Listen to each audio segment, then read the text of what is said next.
All right, let's go over your warm-up. This is a very generic warm-up routine that covers all bases: muscular activation, some light dynamic stretching, and our aerobic work. I like to start with about 5 to 10 minutes of just some light aerobic work, whether it being bike, you could walk on the treadmill on a nice little incline, you could do Stairmaster, elliptical, jump rope, anything that gets your body nice and warm before you get going with your workout. If you have access to a TRX, that'd be great. If not, just do body weight. So we're gonna start with a TRX squat. Grab onto your straps, keep them very close to your body, get a nice wide base, toes out, and we're gonna descend straight down, relying on the TRX back to the top. We're using this as a nice little stretch and warm up.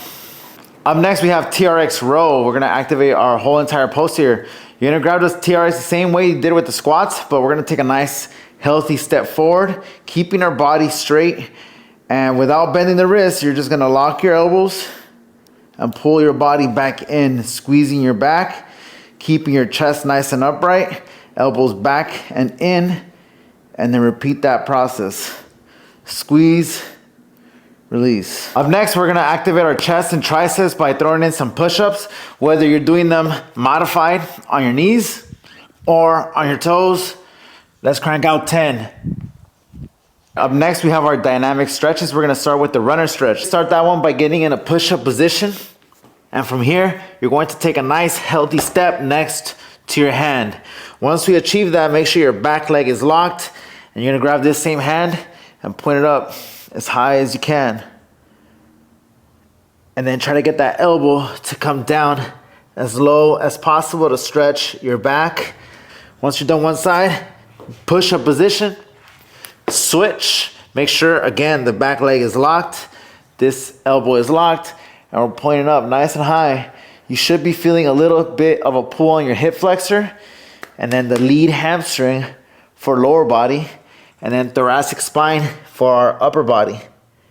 Take your time with these stretches. Try not to run through them, as they're meant to dynamically warm the muscles up before we start our workout. Moving on to our dynamic warm up for upper body. You're gonna grab a band, and we're gonna do face pull external rotations for our shoulders. So you're gonna simply grab the band, pull the elbows back, and then you're gonna grab your knuckles and pull them back as well. Undo the rotation and lock. Try not to get too much tension here, because this is simply just more of a warm-up and you're prepping the muscles for our workout. Up next, we have our hip warm-up. So you're gonna grab a cotton band, and we're gonna place that one around your ankles. You could also put them around your knees, but I find the ankles being a little more challenging. We wanna keep our feet slightly outside shoulder width apart and parallel. Don't let them point out. And we're gonna drive our knees out, and we're gonna take a lead step and not lose tension of the band.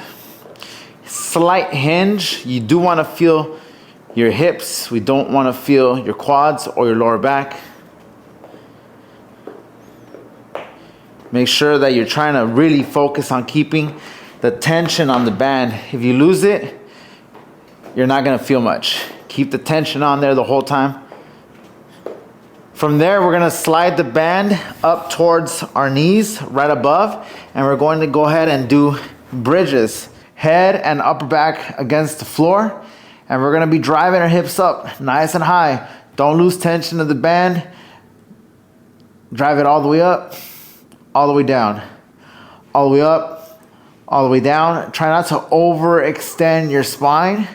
You don't wanna arch, you wanna just drive the hips, that's it. Keep your core tight, and we should be feeling your glutes only, not your quads. If you feel your quads, you might have your feet too far in or too far out. You'll feel your hamstrings. So keep them around 90 degrees. Drive up and down. Hit 20 through 30 reps.